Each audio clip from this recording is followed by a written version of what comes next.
L'empathie, la compétence de leadership la plus importante. C'est ce que révèlent les recherches relayées tout récemment par le magazine Forbes. Vous avez toujours su que faire preuve d'empathie était positif pour les gens, mais de nouvelles recherches démontrent son importance pour tout, de l'innovation à la rétention. Un bon leadership exigerait un mélange subtil de toutes sortes de compétences pour créer les conditions de l'engagement, du bonheur et de la performance, et l'empathie serait en tête de liste, ajoute l'enquête. Alors tout simplement la question que nous allons nous poser tous ensemble cet après-midi, faut-il être empathique pour être un bon leader? Attention, enquête tout de suite avec nos 3 invités, Christophe Bourgois-Constantini. Bonjour Christophe. Bonjour Marianne. Vous récidivez avec cet ouvrage les 100 meilleurs exercices d'auto-coaching, techniques simples et éprouvées pour développer votre plein potentiel chez Diathéno. En 2 mots, 100 meilleurs exercices d'auto-coaching, ça veut dire qu'on n'a pas besoin de psy, quoi. Dehors le psy, dehors le coach. En fait, j'ai donc fait un tour du monde pour essayer de regarder les best practices qui se faisaient, eu égard aussi à mes 12 ans de coaching, des exercices qu'on m'avait appris à HEC, de ceux que j'ai pu prendre à Harvard ou Palo Alto, et en fait, et des best practices de champions, vous voyez, comme Rafael Nadal, comme Djokovic, comme François Pinault, comme Thierry Marx, et ces gens, en fait, appliquent des recettes très simples. Et c'est ce que j'ai voulu partager au grand public. C'est-à-dire qu'en fait, ça ne sert à rien de se faire du jus de crâne et de continuer à faire des thérapies sans fin. On peut se prendre en main avec des exercices simples. Par contre, il faut poser l'intention et de dire « j'ai envie de m'en sortir, j'ai envie d'aller mieux ». Et d'être empathique, peut-être d'être un bon leader, ça peut aussi être une question. En tout cas, vous êtes coach de vie, précisons-le. Vous avez, effectivement, vous l'avez dit, vous êtes intervenu vous intervenez toujours, je pense, auprès de grands sportifs de haut niveau, de chefs d'entreprise de tous horizons, c'est bien cela, etc., etc. Et vous avez écrit donc plusieurs ouvrages autour de ces thématiques-là, du leadership, de la confiance en soi, du mental et tout ça. Antoine Cochet est également avec nous. Bonjour Antoine. Bonjour Marianne. Ravi de vous recevoir. Vous êtes formateur, coach en leadership situationnel. C'est bien ça. Vous exercez notamment en Vendée, mais pas seulement. Pas seulement. En toute la France. Votre parcours en 2 mots pour faire connaissance un peu avec, que les auditeurs fassent connaissance avec vous, parce qu'ils connaissent déjà Christophe pour une certaine partie d'entre eux, peut-être pas les auditeurs d'RCF, mais vous, de votre côté, qu'est-ce qui vous a amené à faire ce métier? Mon parcours est un parcours très proche des managers du quotidien et en particulier donc de toutes les équipes managériales, à la fois du dirigeant jusqu'au manager de proximité. D'accord. Et mon inspiration initiale a été de lire ce livre qui s'appelle Le Nouveau Manager Minute de Ken Blanchard, qui est un livre exceptionnel parce qu'il évite de juger les personnes en regardant un peu plus, tâche par tâche, chacun et chacune. Comment est-ce qu'on peut faire grandir les différentes tâches? Il y a du boulot, voilà, il y a du boulot, les amis. Et nous sommes là pour en parler. Enfin, Jean-Baptiste Morin, Jean-Baptiste, bonjour. Bonjour bienvenue. Marianne. Vous êtes formateur, vous êtes carriérologue. Oui. Ça veut dire quoi ça, carriérologue? Vous formez des personnes à Quand vous avez mal au dos, vous allez voir un kiné. Quand vous avez mal aux yeux, vous allez voir un ophtalmologue. Et quand vous avez un problème dans votre vie professionnelle, vous allez voir un carriérologue. J'ai mal à ma carrière, je viens voir Jean-Baptiste. Exactement. D'accord, okay. On pourrait dire que la carriérologie, c'est un mot qui existe. Hein. On pourrait dire que la carriérologie, c'est la fusion du mot carrière et pédagogie. Pédagogie de la carrière. Et alors là, pour devenir un leader, déjà, il faut un mode d'emploi pour commencer, notamment l'empathie. Est-ce que ça vous étonne, cette étude d'abord de Forbes? C'est quand même assez récent. L'empathie, est-ce que c'est une blague journalistique ou est-ce que c'est vrai? Christophe, qu'en pensez-vous d'abord? Déjà, moi, je pense qu'il faut être précis sur les termes. Empathie, d'abord. Oui, parce qu'en fait, on utilise toujours des mots à tort et à travers, et les mots ont un sens. Et en fait, la thérapie, ça commence quand même par avoir le sens des mots et le sens des choses. L'empathie, c'est pas je vous prends dans mes bras ou je vais vous donner des conseils. Ça, c'est de la compassion. D'accord. L'empathie, c'est un exercice qui est vachement difficile, en fait. Il faut avoir suffisamment travaillé sur soi pour que lorsque la personne en face vient vous confier un problème, que vous soyez autant que faire se peut dans une forme de neutralité afin de ne pas lui donner des conseils qui auraient pu, par exemple, marcher pour vous, mais que la personne comprenne par elle-même ce qu'elle doit faire. Et c'est toute la difficulté, parce qu'en fait, on ne rencontre jamais les gens par hasard. Et les gens viennent vous réveiller chez vous, en fait, des blessures que vous avez peut-être dominées ou pas su dominer. Et donc, il faut faire très attention avec les termes. Compassion, c'est compassion. Empathie, c'est empathie. Parce qu'on n'imagine pas tellement des grands patrons qui ont réussi à être très empathiques. Je ne vais pas les citer, c'est pas sympa, mais les patrons de grands groupes, voilà, vous voyez qui je vais dire. Enfin voilà, qu'en pensez-vous, messieurs? Antoine? Oui, je voudrais revenir sur cette définition. Alors, Christophe a raison. Vous avez raison. On m'avait dit que l'empathie était au démarrage, finalement, souffrir, parce qu'il y a le mot souffrance dedans, souffrir comme l'autre. Comme Patéor. Voilà, souffrir comme. La sympathie, à l'inverse, serait souffrir avec l'autre. Vous voyez la petite nuance déjà. Et l'antipathie serait souffrir contre, un concept assez vraiment dangereux, puisque c'est plus l'autre souffre, mieux je me porte. Oui, ça existe. Dramatique. C'est humain. Dramatique. Et enfin, l'apathie, c'est souffrir sans. Voilà, aucune réaction. Donc, pour moi, l'empathie, c'est une des 2 qualités qu'il est nécessaire d'avoir en tant que dirigeant-dirigeante. Donc, on a bon déjà. Donc, Forbes a bon. On est Forbes a bon sur la définition de l'empathie va servir profondément parce qu'on est dans la capacité à se mettre comme l'autre. Et il faut qu'elle soit aussi doublée par autre chose, qui serait la capacité à convaincre l'autre de l'intérêt pour lui de quelque chose. Elle n'est pas toujours nécessaire, mais c'est une forme de balance entre, finalement, cette empathie. J'écoute profondément et je vis comme l'autre, et je dois convaincre quelqu'un de l'intérêt pour lui ou pour elle de faire Parce qu'on n'est quand même pas tous curés quand même, non. dans l'histoire, donc c'est quand même pas simple, n'est-ce pas, Jean-Baptiste Morin? Pour revenir à ce que vous disiez, Antoine, ce serait l'assertivité, la deuxième, du coup. Oui, tout à fait, je rejoins. L'assertivité. L'assertivité volet. L'assertivité complètement. L'assertivité, c'est l'art de dire des choses avec bagou, je ne sais pas si c'est le mot, mais en tout cas avec autorité, sans avoir l'impression de forcer l'autre et que l'autre il se sert par rapport à... Parce que c'est vrai qu'on a tendance peut-être, c'est pour ça que je parle, en riant un peu, je parle de l'image du prêtre, parce que c'est un chef d'entreprise n'est quand même pas un agneau, quoi. C'est pas ça qu'on lui demande d'ailleurs, Christophe. On est bien d'accord, vous l'avez bien précisé. C'est pas je te prends dans mes bras, mon pauvre chou, c'est pas ça. Hein. Non, mais la question qu'il faille se poser, c'est est-ce que vous avez dit que Forbes disait que les gens étaient heureux ou réussissaient, mais est-ce que la réussite, c'est forcément de gérer une entreprise avec la schlag et qui marche? Vous nous dites, il y a plein de chefs d'entreprise qui n'ont pas l'air empathiques et pourtant qui réussissent. Mais c'est quoi la réussite en fait? C'est-à-dire qu'on a des modèles qui sont totalement tronqués. Il faut inverser le débat. C'est-à-dire que pour tous les gens qui travaillent en fait, la vraie question c'est pourquoi est-ce que je suis dans ce job et qu'est-ce que ce job peut me permettre pour que je puisse grandir? Donc là, vous êtes une animatrice radio de qualité, mais en fait, vous êtes bien plus que ça. Vous vous servez de ça pour quelque part exprimer quelque chose. Et quand vous fonctionnez comme ça, là, vous pouvez communiquer avec les autres. En d'autres termes, c'est toujours le « c'est celui qui dit qui est ». Il faut commencer par soi-même, avant de pouvoir juger ou commander les autres. Et ça, c'est vraiment un exercice qui est très important, qui est dans le livre que j'apprends tout le temps en coaching. C'est celui qui dit qui est. En d'autres termes, qu'est-ce que je vois chez l'autre que je n'aime pas chez moi? Et c'est ça, en fait, le vrai sujet. Et même mon pire ennemi devient un allié, parce qu'il me renvoie à moi ce que je dois encore travailler sur moi. Et on doit tout le temps travailler, malheureusement, sur un chemin de vie, jusqu'à sa mort, et peut-être après. Parce que la tentation, ça peut peut-être justement se distancier, vous l'avez plus ou moins dit tout à l'heure, Antoine Cochet, justement, quand on a trop peur de se prendre un peu toutes les émotions de, par exemple, ses salariés ou les personnes qui travaillent dans votre équipe, quand on est manager aussi, hein, c'est pas simple, j'imagine, pour tout le monde. C'est pas donné à tout le monde d'avoir on va en parler, quelles sont au fond les différentes capacités qu'il faut aujourd'hui en 2024 pour être un bon leader, puisqu'on a vu qu'il y avait un modèle qui persiste, qui résiste un peu, hein, ce vieux modèle patriarcal, qu'on a déjà décrit 100 000 fois. On va peut-être pas y revenir 1000 fois non plus, mais on le connaît et on sait que ça fait pas que des heureux, évidemment, dans ces entreprises en question dont on ne parle pas. Complètement, ça ne fait pas que des heureux. Il faut revenir sur le but final, je pense, pour redonner cette définition. Le but final serait de vouloir et pouvoir développer toutes nos équipes en entreprise pour qu'un jour, on ne soit plus essentiel. La non-essentialité deviendrait essentielle. Ça veut dire quoi cette phrase? Vous pouvez préciser? Ne soit pas essentiel, ça veut dire qu'on pourrait partir, ça serait très bien. Imaginez, vous, Marie-Ange, vous partez demain sans prévenir personne à votre radio. Même pas imaginer. Et vous partez 2 ans pour faire un tour du monde tranquille. Mon téléphone en tombe, c'est vous dire. Imaginez ça, vous partez 2 ans. Oui. Dans quel état est-ce que vous retrouvez votre émission 2 ans après, à votre retour? Rien, mais si ça se trouve, ce serait très très bien aussi. Il y aurait quelqu'un... Si ça se trouve, ce serait très bien, mieux, moins bien, on n'en sait rien. Confiance au destin, on ne sait pas. En fait, on ne sait pas. Voilà. Donc la non-essentialité, c'est aussi quelque chose qui se travaille. C'est de se dire, non-essentialité. En particulier pour les dirigeants, dirigeantes, quand on voit même les dangers d'être essentiel, c'est un danger dans la vie d'aujourd'hui avec les risques de maladie, de départ. C'est un danger d'être essentiel. Donc je pense qu'un gros travail doit être fait sur la capacité à être empathique.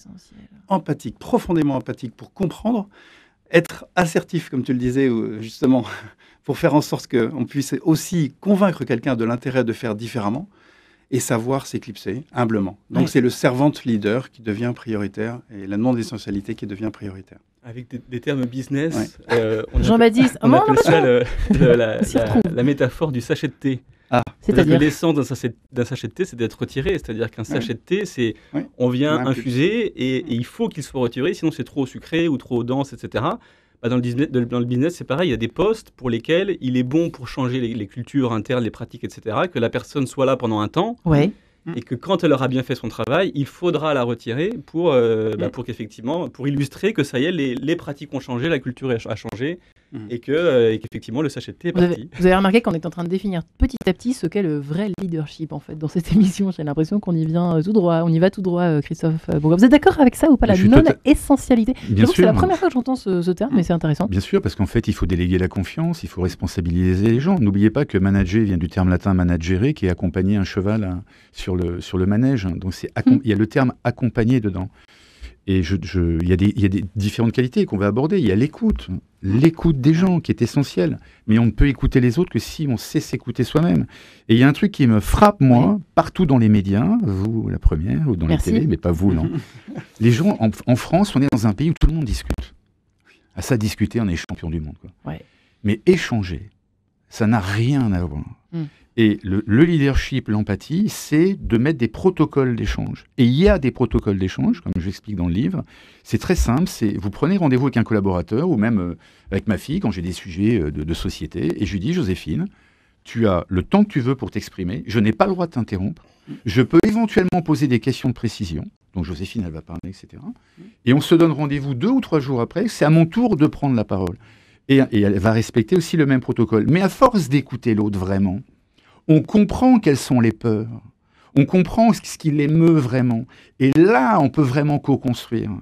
Mais quand vous discutez, quand l'autre avance un argument, votre cerveau est déjà en train de chercher des arguments contraires, donc vous n'êtes pas dans l'écoute. C'est ça qui se passe en France ou pas en ce moment? Mais bien sûr. Dans les boîtes? Vous êtes d'accord? Jean-Baptiste Morin et Antoine Cogé, oui, c'est ça? Oui, complètement. Il y a le premier problème, le problème de l'écoute de la part des leaders. Oui, vrai problème d'écoute et vrai problème aussi de compréhension de la mission du leader. Comme on évoque le mot leader depuis tout à l'heure, selon vous, une petite question, est-ce qu'on met le leadership au-dessus du management ou en dessous du management? J'allais poser la question, est-ce qu'on peut clarifier si on parle de management? En dessous du management.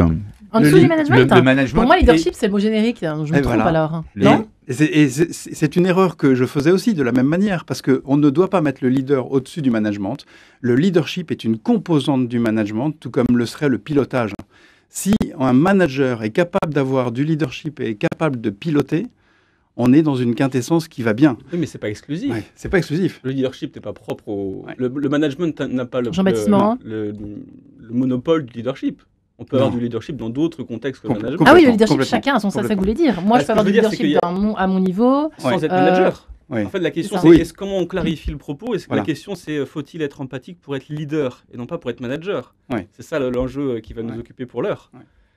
C'est deux sujets différents. C'est vrai qu'un bon leader, c'est vrai. Un bon leader. C'est vrai. Moi, je requalifie un petit peu la notion d'entreprise dans le débat que nous avons ensemble pour se dire que parfois on fait l'erreur de dire le leadership est forcément à la tête de l'entreprise et on arrive à constater, mais je suis d'accord avec toi tout à fait sur la partie, c'est pas que dans l'entreprise qu'on doit le regarder, mais dans l'entreprise, en tout état de cause, on constate qu'on attend limite qu'un manager de proximité soit aussi leader.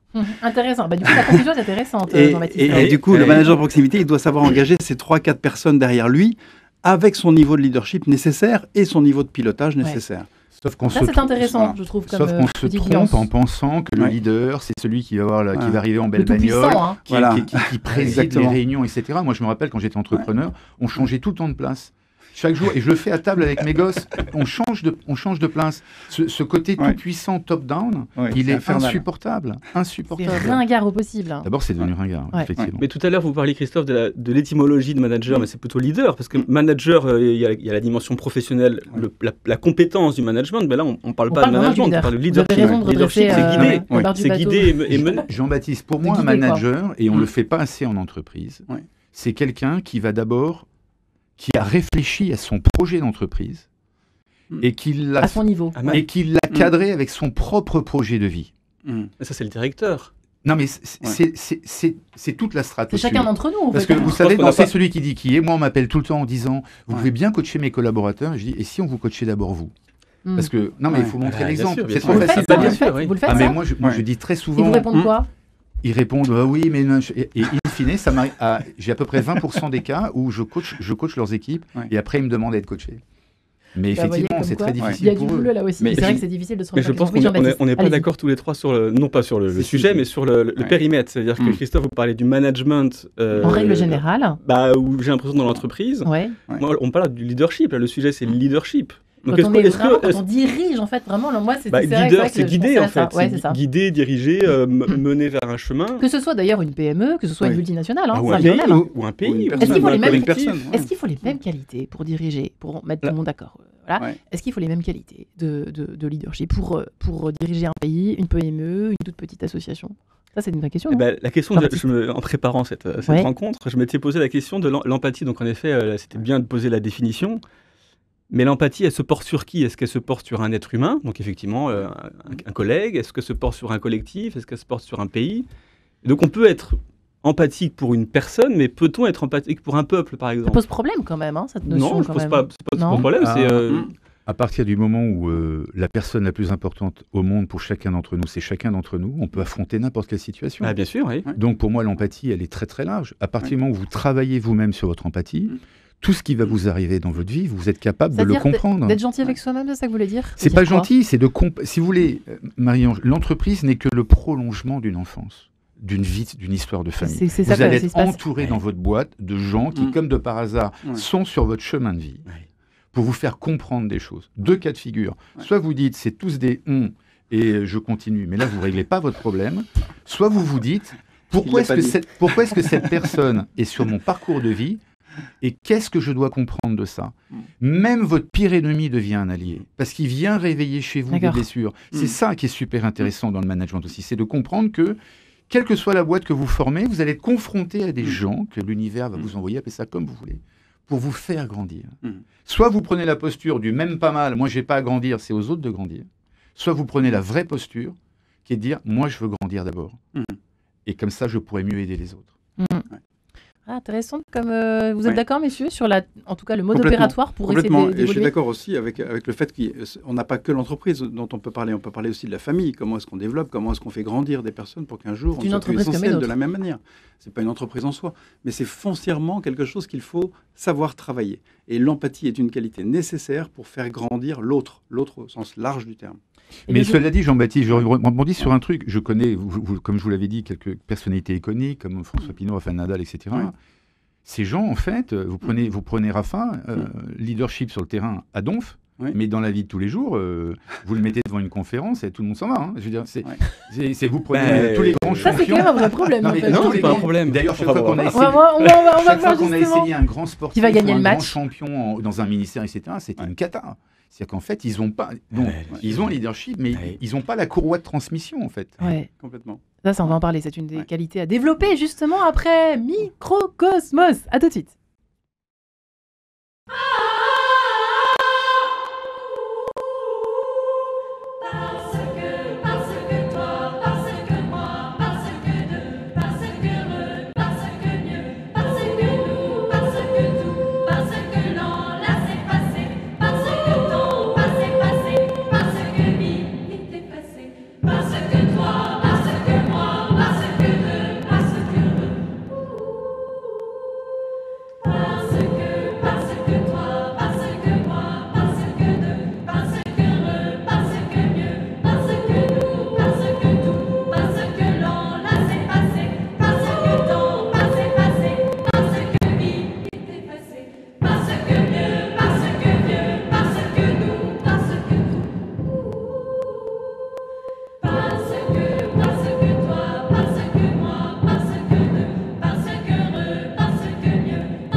Un petit côté, le livre de la jungle, c'est vrai. Christophe Bourgois-Constantini, pourtant, parce que cœur de Microcosmos sur Radio Notre-Dame et RCF, à l'heure où nous nous interrogeons, faut-il être empathique pour être un bon leader?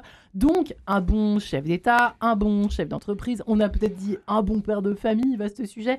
En tout cas, Christophe Bourgois-Constantini est avec nous, lui qui est coach de vie, coach mental, coach pour les sportifs de haut niveau et aussi pour les grands chefs d'entreprise.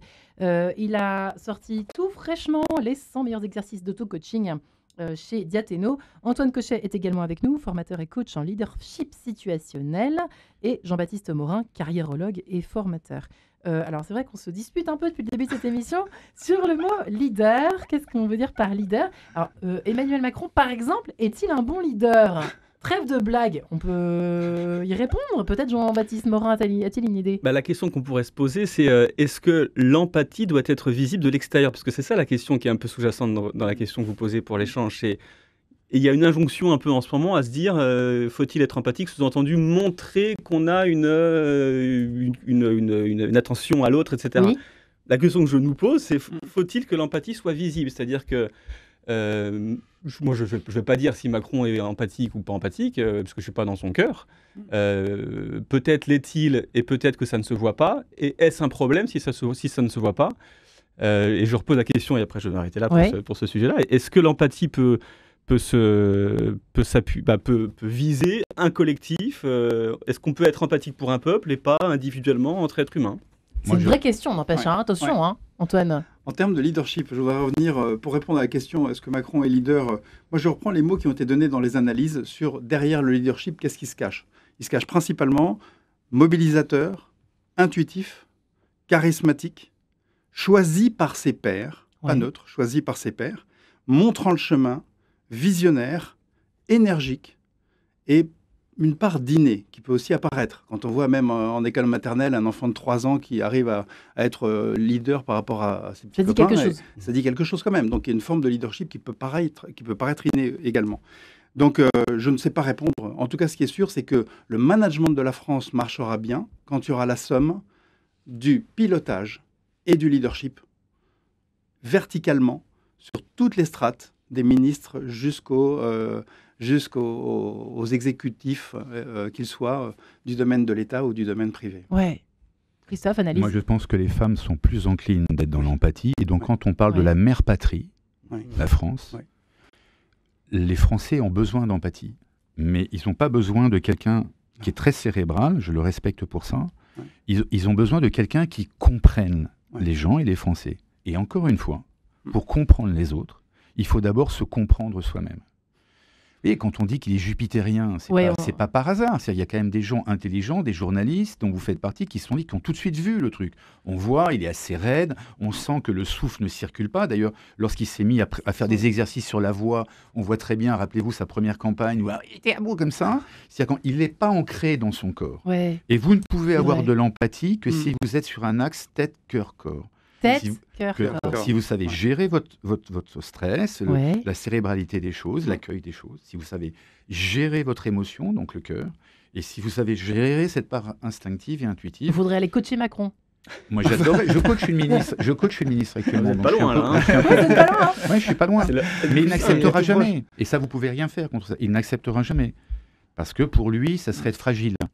Je vous l'ai dit tout à l'heure, c'est plus de 75% des femmes qui décident d'entreprendre un travail sur elles-mêmes.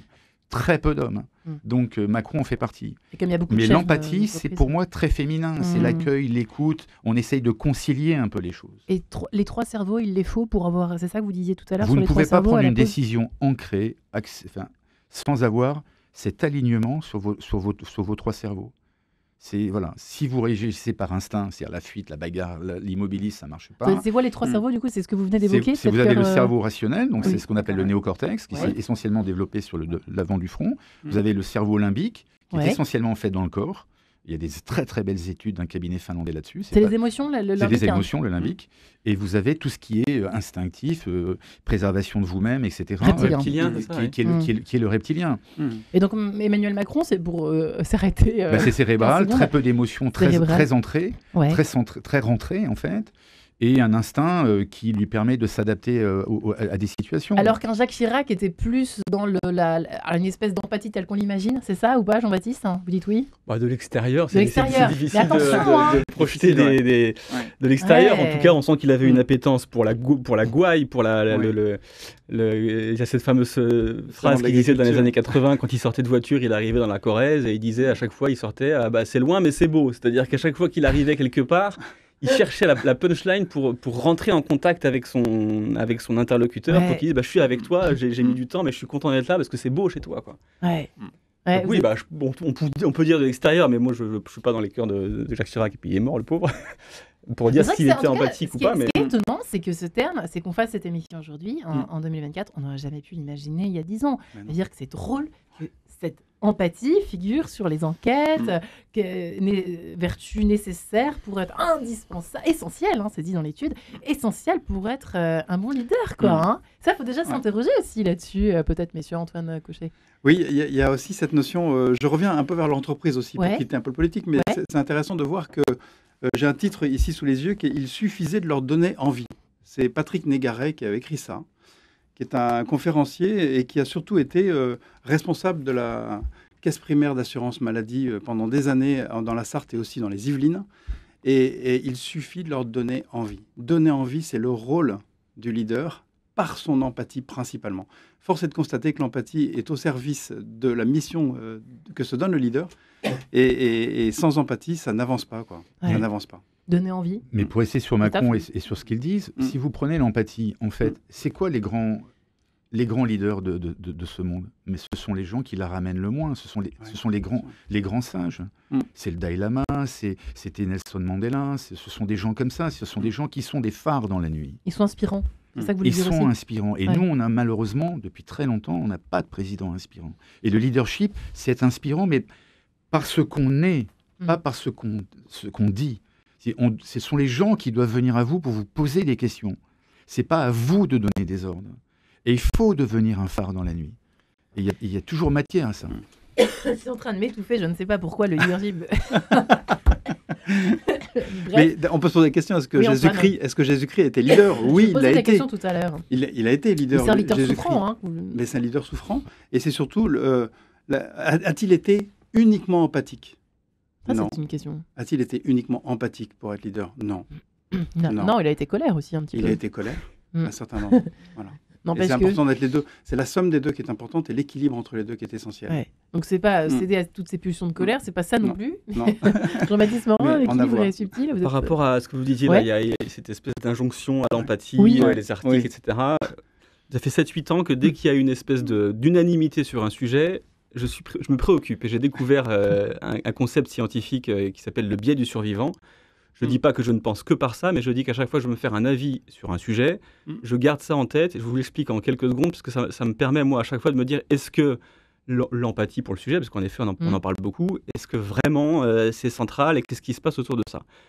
Le biais du survivant, c'est très rapide, c'est très simple à comprendre. C'est pendant la Seconde Guerre mondiale, l'état-major anglais a décidé de renforcer les structures mécaniques des avions de chasse. Donc il mène une enquête balistique pour identifier les zones d'impact, etc. Il fait appel à un ingénieur qui va restructurer les parties de l'appareil qui lui semblent fragiles, etc. Les avions repartent au combat, ils reviennent, on se rend compte que ça n'a pas marché, que la structure n'est pas beaucoup plus solide. Donc le chef d'état-major vire l'ingénieur, il fait appel à un autre ingénieur qui a des bases statisticiennes, et puis il se renseigne, alors qu'est-ce que vous avez fait, racontez-moi, etc. Écoutez, c'est très simple, on a regardé tous les impacts sur lesquels les impacts de l'avion, et puis on a renforcé à cet endroit-là. Et puis l'ingénieur en chef dit, mais vous fichez de moi, quoi, vous êtes à côté de la plaque. Non, ça paraît évident, les impacts sont là, on renforce ici. Eh ben non, parce qu'en fin de compte, les avions qui reviennent, ils reviennent, c'est super, mais les avions qui ne sont pas revenus, ils ne peuvent pas nous donner les informations de là où ils ont tout touché. Donc il est probablement à considérer que les parties les plus fragiles, c'est les parties sur les études balistiques qui sont vides. Parce que les avions n'ont pas été là pour montrer à quel endroit ils ont pu être touchés. C'est le biais du survivant. C'est-à-dire que, est-ce que l'empathie, on en parle beaucoup, très bien, etc., super, tout le monde dit, oui, c'est l'empathie, c'est là que ça se passe. Oui, c'est important. Mais je ne suis pas convaincu. Déjà, moi, je pense que ce n'est pas une compétence, c'est davantage plutôt inné que acquis. Alors, je ne dis pas qu'on ne peut pas le travailler, mais le leadership, pour moi, je le vois d'abord comme un fruit que comme une volonté. On ne peut pas décider d'être leader. Mais non. Enfin, on peut rêver d'avoir du pouvoir. On peut le souhaiter. On peut le souhaiter. Mais absolument. On ne peut pas décider. Je ne peux pas dire je suis leader. Non. En effet. Comme on parlait des politiques, on voit bien, pour moi, une des erreurs de Gabriel Attal, c'est quand il a commencé, avant qu'il soit Premier ministre, de dire on va s'inspirer du modèle danois. Mais en fait, moi j'ai des enfants danois, enfin moitié danois. Mais ce qui est applicable au Danemark n'est pas applicable en France. Et pourquoi on n'aurait pas le droit de réfléchir à un modèle à la française, on s'en doit. Et l'un des sujets de l'empathie du leadership, et on en parlait tout à l'heure avec vos invités, c'est qu'il manque une donnée essentielle en développement personnel en France, c'est le multiculturalisme. Un Breton n'a pas les mêmes codes qu'un Corse, qui n'a pas les mêmes codes qu'un Alsacien, etc. Encore aujourd'hui. Et au sein même d'une entreprise, un leader, un manager doit comprendre ces choses-là. Il doit être holistique. Le multiculturalisme, c'est une clé essentielle pour comprendre l'autre. La notion du temps. En Méditerranée, vous êtes sur un temps circulaire. Non mais, Inch'Allah, quelque part, à la grâce de Dieu. Vous allez chez les anglo-saxons, c'est un temps linéaire, time is money.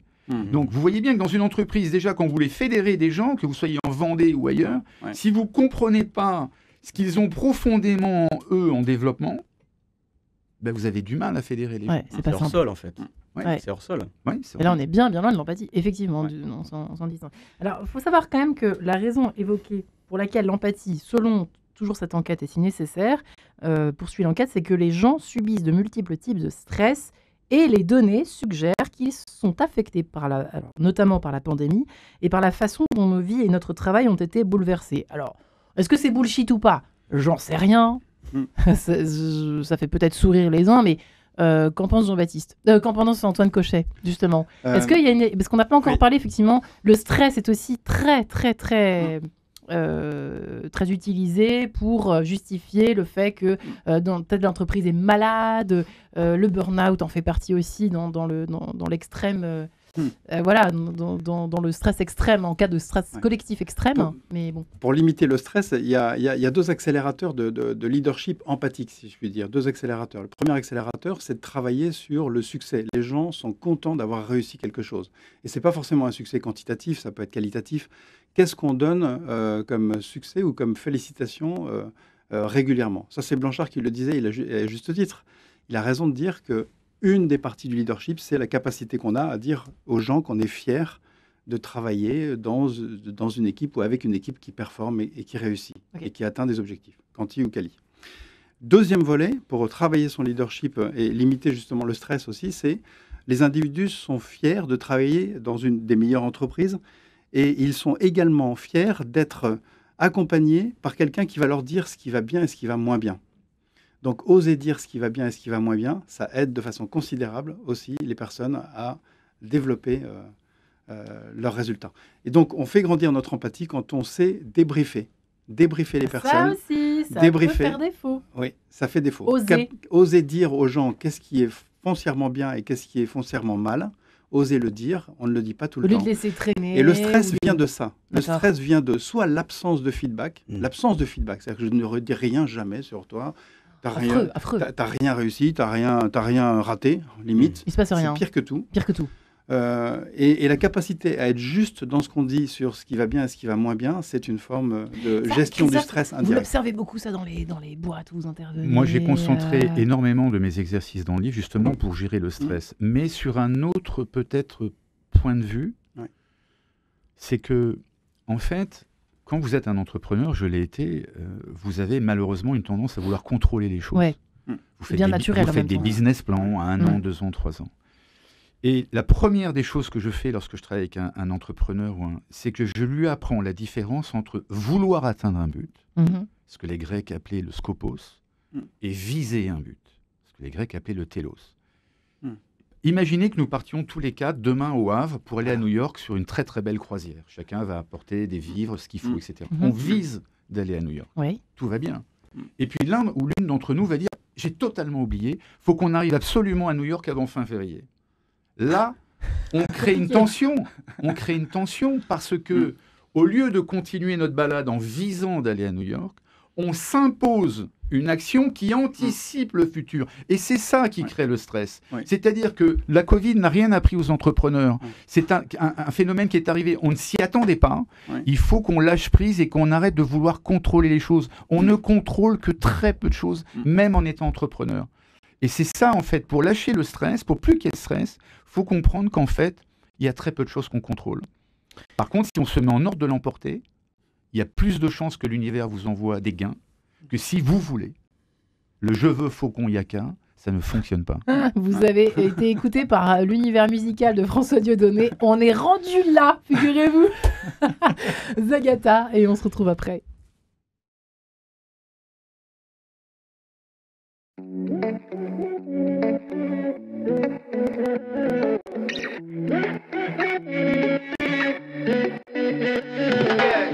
Paraît que tout le monde change avec le temps, qu'on se libère un jour de nos jugements. Et si c'est vrai que la vie passe en un instant, faut mieux vivre gaz au fond qu'un reculon. Et on est comme on est, de la tête aux pieds, mais la nature humaine peut blesser ceux qu'on aime. On fait comme on peut pour jouer le jeu, mais le bonheur n'apparaît jamais seul. Dis-moi pourquoi c'est pas permis de porter le nom de ton choix, de colorier tes doigts si t'en as envie. On s'en fout, le monde est rendu là. No more drama, on est amis, même si on est différents. On fêtera tous ensemble au paradis. C'est comme ça, on est rendu là. C'est comme ça, on est rendu là. C'est comme ça, on est rendu là. Après toutes ces années à faire semblant, on révèle enfin qui on est vraiment. Et que l'on porte attention à la terre entière, y aura toujours quelqu'un qui déplaire. Et on est comme on est, de la tête aux pieds, mais la nature humaine peut blesser ceux qu'on aime. On fait comme on peut pour jouer le jeu, mais le bonheur n'apparaît jamais seul. Dis-moi pourquoi c'est pas permis de porter le nom de ton choix, de colorier tes doigts si t'en as envie. On s'en fout, le monde est rendu là. No more drama, on est amis, même si on est différents. On fêtera tous ensemble au paradis. C'est comme ça, on est rendu là. C'est comme ça, on est rendu là. C'est comme ça, on est rendu là. On est rendu là. On est rendu là. On est rendu là. On est rendu là.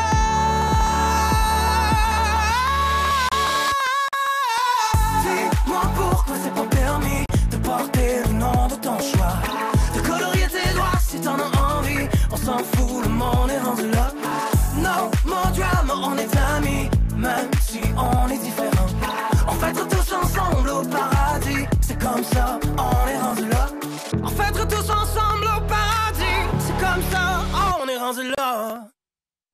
Et voilà, nous venons d'entendre Zagata sur Radio Notre-Dame et RCF. Faut-il être empathique pour être un bon leader? Ça nous donne l'occasion de réfléchir à ce qu'est un bon leader, tout simplement. Christophe Bourgois-Constantini est avec nous, coach qu'il est. Lui qui est venu avec ses 100 milliards. Oh là là, écoutez, c'est pas possible, hein. Il va falloir que je fasse preuve d'un peu de leadership dans cette histoire. Les 100 meilleurs exercices d'auto-coaching techniques simples et éprouvés pour développer votre plein potentiel et être un bon leader, justement. On en parle d'Athéno, il y a du boulot, hein. Antoine Cochet est également avec nous, formateur et coach en leadership situationnel. Et Jean-Baptiste Morin, qui est carriérologue et qui va bientôt passer son doctorat. Ah non, bientôt non, je commence tout juste. Doctorat, c'est le temps long. Bah, c'est de 3 à 4 ans. 3-4 ans. Doctorat, ça, en tout cas, cette discipline est assez récente. C'est vrai que c'est juste une petite parenthèse amusante parce que j'avais jamais entendu parler, je pense que les auditeurs non plus, pas beaucoup en tout cas, parler de cette carriérologie. C'est ça. Alors, la carriérologie, on pourrait dire que c'est une discipline qui vise à faire émerger de tout parcours de vie, j'insiste bien sur le mot tout parcours de vie, l'identité professionnelle d'une personne. L'identité professionnelle, c'est l'ensemble des contextes professionnels dans lesquels il est bon qu'une personne soit, bon pour elle-même et bon par ricochet pour les bénéficiaires directs et indirects de son travail. C'est-à-dire qu'il y a des contextes dans lesquels il est bon que je sois et ce sera bénéfique pour tout le monde. Et il y a des contextes dans lesquels il n'est pas bon que je sois. Pour résumer, les personnes qui viennent vous voir sont des personnes qui ne savent plus s'ils doivent partir ou rester. C'est un peu ça l'idée ? Qui ont un mal-être au travail, qui ont des mots MAUX, avec des mots, oui, j'ai mon boss qui m'énerve, etc. Enfin bon, où j'ai manque de sens au travail, ou un épuisement, ou je ne sais plus où j'en suis.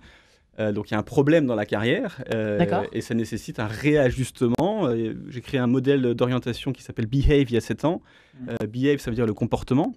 Le comportement, en fin de compte, dans la vie quotidienne est central. On ne peut pas ne pas se comporter. Le comportement, à tout instant, c'est ce que je fais, ce que je dis, la façon dont je le fais, etc. Et pour qu'un comportement soit véhicule d'un climat harmonieux, j'observe que Behave, en anglais, qui veut dire se comporter, s'écrit B-E-H-A-V-E. Et B-E-H-A-V-E, c'est quand même bigrement proche de B-E qui veut dire être et H-A-V-E qui veut dire avoir. Donc si j'arrive à bien comprendre qui je suis, ma personnalité, mon tempérament, mon caractère, ce qui fait de moi un être unique, le be, et les compétences que j'ai ou que je suis en train d'acquérir, le have, ces deux sphères qui s'entrecroisent, tous les contextes qui sont entre mon be et mon have, je peux m'attendre à ce qu'ils me plaisent, et que par ricochet, je suis tellement à l'aise, je suis tellement performant, fécond, etc., que ça va être bénéfique pour les bénéficiaires de mon travail, pour mon comportement. Be plus have égale behave. Et donc, on a un peu les leaders qu'on mérite, ou comment on pourrait... vous auriez pu faire de la psychanalyse, vous dites donc je suis pas loin, comme disait Christophe, c'est le fruit d'une vie. Hein. Absolument, mais c'est vrai, est-ce qu'on a un peu les leaders qu'on mérite, ça fait un peu punitif de dire ça, mais on se retrouve en tout cas jamais par hasard. Ça, j'ai bien aimé quand vous avez dit ça, Christophe. Qu'est-ce que vous en pensez finalement, Antoine Cochet ? Est-ce que finalement, quand on disait c'est vous qui avez élu Macron, il est à l'image de la France qui a voté pour lui, quoi, dans une certaine mesure. Je découvre, au travers de ce que Jean-Baptiste dit, je découvre quand même cette notion de carriérologie. C'est intéressant de rester sur ce sujet. Et en particulier, j'y vois la possibilité de grandir et de faire quelque chose de concret au niveau d'une entreprise avec un plan de carrière, j'allais expliquer comme ça. Mais en particulier, j'ai du mal à imaginer que dans les entreprises familiales, ça puisse exister. Moi, j'ai eu la chance d'avoir été gouverné par quelqu'un qui était dirigeant d'une entreprise familiale, 5e génération depuis 1850. Et comment faire en sorte pour que le leadership et l'empathie puissent passer à la génération suivante. La 6e génération est arrivée, c'était la société Émile Henry, céramique culinaire. Je la cite parce que vraiment, c'est un très très belle entreprise de Bourgogne. Et véritablement, je ne sais pas comment faire pour faire ce passage dans une forme de plan de carrière quand on est un enfant et qu'on doit reprendre derrière.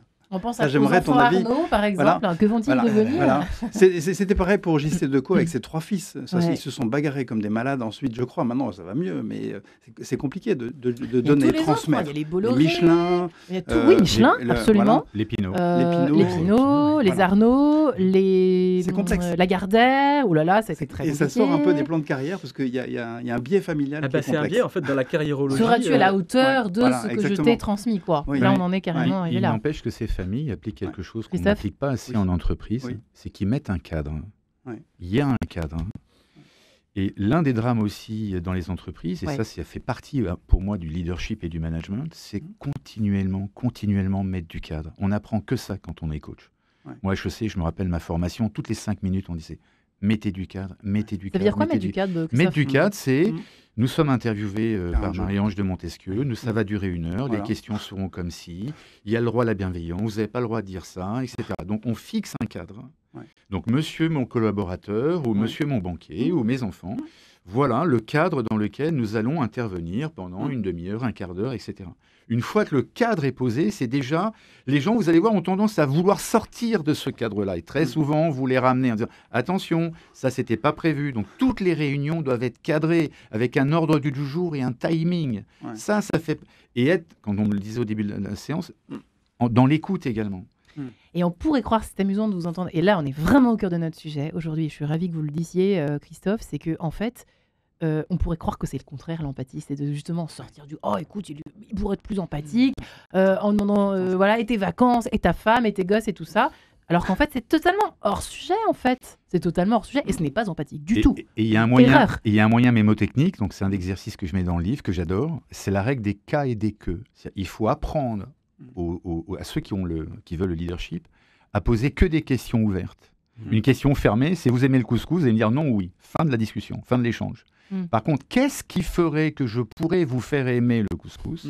Là, vous êtes obligé de répondre. Donc, il y a un lien et il y a un échange qui se fait. Et donc, cette règle des cas mémotechniques, c'est pourquoi, qu'est-ce qui, que, etc. À chaque fois, il faut apprendre à poser des questions ouvertes et pas des questions fermées. Je retiendrai ça quand je serai chef d'entreprise d'une multinationale. J'en rêve, évidemment, tous les auditeurs s'en doutent. Mais non, ça s'applique dans une famille, dans une PME. Puis-je compléter Antoine Cochet, sérieusement, restons dans le cadre. Les propos, et en particulier sur cette notion de questions ouvertes et de questions fermées. Oui. Et c'est vrai qu'on apprend les CQQ, c'est occupé, comment, combien, qui, que, quoi, pourquoi, etc. Et il y en a un qui m'a appris ce qu'il ne faut pas faire plutôt que ce qu'il faudrait faire, et j'ai trouvé ça merveilleux. Toutes les questions fermées démarrent par quoi ? Elles démarrent toutes par un verbe. C'est super intéressant. Toutes les questions que vous démarrez par un verbe, elles sont de fait fermées. Pouvez-vous ? Avez-vous ? Aimes-tu ? Savez-vous ? Aimes-tu ? Dès que tu démarres par un verbe, c'est mort. Donc, l'idée, pour vous en particulier, quand vous nous interviewez, c'est de démarrer le plus possible toutes vos questions par autre chose qu'un verbe. Et je trouve ça très intéressant parce que c'est facile à travailler. Non, mais moi, c'est un peu différent. Bah non, pas là pour vous ébaucher, monsieur. Les questions fermées ont pour but de reformuler, de finaliser et de recadrer ou de redonner le cadre comme tu le disais. C'est intéressant, cela dit, comme petite piste. Il y en a plein des pistes qu'on est en train d'égrener depuis le début de cette émission. Trucs et astuces, exactement, pour devenir... Alors, est-ce que c'est inné ou acquis ? On n'y a pas tout à fait répondu. Est-ce qu'au fond, ça c'est l'étude qui y répond. J'ai pas envie de vous donner les réponses parce qu'elles sortent un peu de notre débat du jour, mais inné ou acquis ? Ça se travaille, a dit monsieur Jean-Baptiste tout à l'heure, Jean-Baptiste Morin. Ça inné acquis ? Peut-être qu'il y a une sous-question avant ça, c'est est-ce que le leadership implique nécessairement une envergure sur des masses ou sur des volumes ? C'est-à-dire est-ce qu'un menuisier peut être un leader ? Si le leadership, c'est la capacité à parler à une masse, le mot n'est pas très adroit, mais en tout cas à des volumes importants de personnes pour les diriger, les orienter, etc., on peut en parler. Si le leadership, c'est être à sa meilleure place, au meilleur endroit pour apporter sa meilleure pierre à l'édifice, on peut être seul dans son travail et être leader. Mais bien sûr que ça s'apprend. Il y a des leaders qui, par exemple, vont avoir une très mauvaise voix ou une voix qui va venir de la gorge. Ça veut dire qu'en fait, on sent qu'ils ne sont pas dans leur corps. Comment voulez-vous donner des ordres en montrant que vous n'êtes pas aligné vous-même ? Les gens le sentent, ça vient de très très loin. L'écoute, c'est notre première intelligence d'Homo sapiens sapiens. Vous savez pourquoi on chante des berceuses pour endormir les enfants ? Non.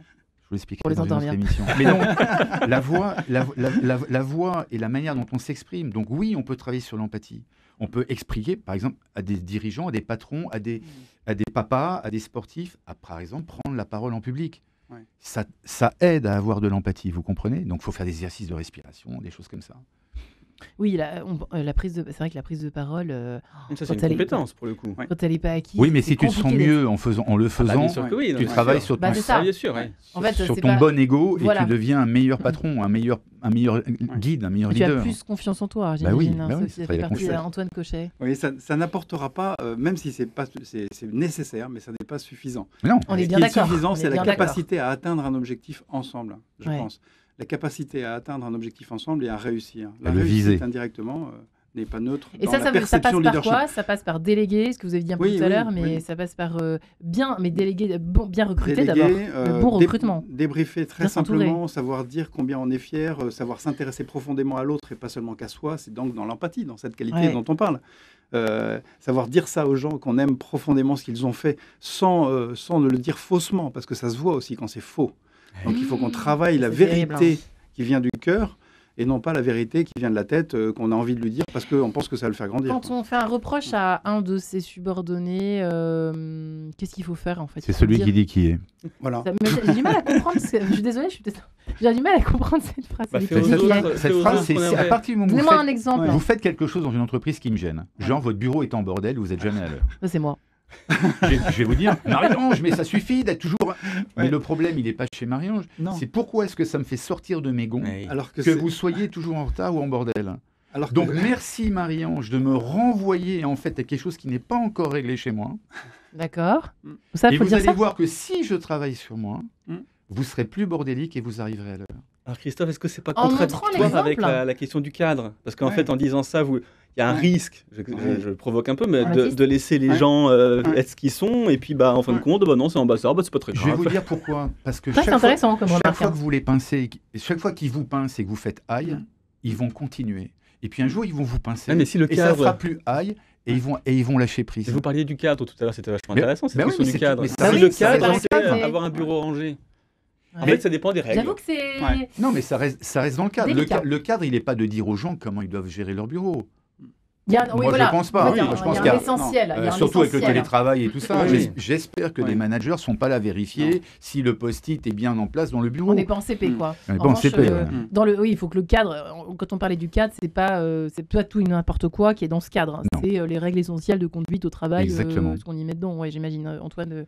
C'est vrai que c'est pas si simple. Donner de l'autonomie. Donner de l'autonomie de décision pour ne pas rester dans un cadre qu'il est nécessaire d'avoir, mais le dérapage hors cadre n'est pas pénalisant. Quelqu'un va pouvoir créer, en sortant d'un cadre, il va savoir percevoir, parce qu'on est en empathie profonde, que cette sortie de cadre peut apporter quelque chose. Mais c'est vrai que capacité de perception. Et c'est vrai qu'autrefois, je pense que là, on est un peu à la croisée. Enfin, c'est un petit peu comme les relations amoureuses. J'ai l'impression qu'il y a un peu la même transition complexe aujourd'hui à laquelle on assiste, d'où le succès de la carriérologie, peut-être, j'en sais rien.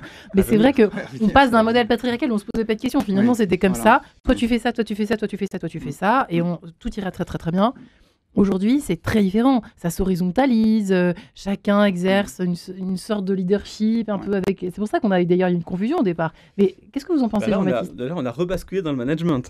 Moi, oui, c'est pas un hasard. Là, c'est pas un hasard. C'est pas un hasard, justement. En fait, je voudrais prendre un truc sur cette notion, prenons le mot truc, cette notion de confiance. En fin de compte, le leadership, c'est la capacité à générer de la confiance auprès d'une audience. Et ça a changé. C'est nouveau. Autrefois, on s'en fichait complètement de la confiance. En tout cas, aujourd'hui, on en reparle beaucoup. Ouais. Et en fait, qu'est-ce qui se joue dans la question de la confiance, si on parle des verbes dont on parlait tout à l'heure? La confiance est très particulière. Je peux pas, et d'ailleurs, je déconseille à quiconque dans un contexte professionnel de dire à son manager ou à son client ou je ne sais quoi, faites-moi confiance pour ce projet, tout ira bien. Parce que si on fait la grammaire de bas étage, faites-moi confiance, c'est un ordre, c'est de l'impératif. On peut pas dire à quelqu'un avec un couteau sous la gorge, fais-moi confiance. Donne-moi 100 €, un couteau sous la gorge, ça passe, il peut me donner 100 €, mais faire-moi confiance, je peux pas forcer quelqu'un à avoir confiance en moi. Soit je me débrouille pour que dans mon comportement, il se dégage un climat de confiance, soit c'est de la méfiance ou de la défiance. Vous êtes en train de traduire exactement, je pense, ce que voulait dire Christophe à l'instant avec son histoire de bazar. de espèce d'effet mimétique où on cède en fait en essayant de changer soi-même en fait. C'est un peu ça que vous étiez en train de dire tout à l'heure. Et puis sur la confiance, c'est un muscle qui se travaille. C'est ça qui est formidable. Et donc, lisez les 100 meilleurs exercices d'auto-coaching. Franchement, c'est aussi pour ça que j'ai fait ce livre. Mais ça se travaille tous les jours. Une confiance comme avec des enfants. Cette posture base, vous savez, qui est de dire à votre enfant, apprends-moi qu'est-ce que tu as appris à l'école aujourd'hui. Et pas je vais te dire ce qu'il faut faire. Voilà, une bonne piste aussi. Les parents qui nous écoutent, mon chef d'entreprise que vous êtes, j'en suis sûre. Voilà, merci beaucoup les amis. Christophe Bourgois, Constantin Teny, les 100 meilleurs exercices d'auto-coaching chez Diathéno. Antoine Cochet, merci infiniment à votre leadership situationnel et Jean-Baptiste Morin et à votre carriérologie. On vous souhaite bon courage pour boucler cette doctorat et puis avis aux auditeurs qui ont besoin de faire un petit point sur leur carrière. Jean-Baptiste Morin. Compétences, BIP, le savent égal behave. Et voilà, tout simplement, Jean-Baptiste Morin sur Google et vous trouverez tout ce qu'il vous faut. Merci les amis. Merci. Soyez de bons leaders.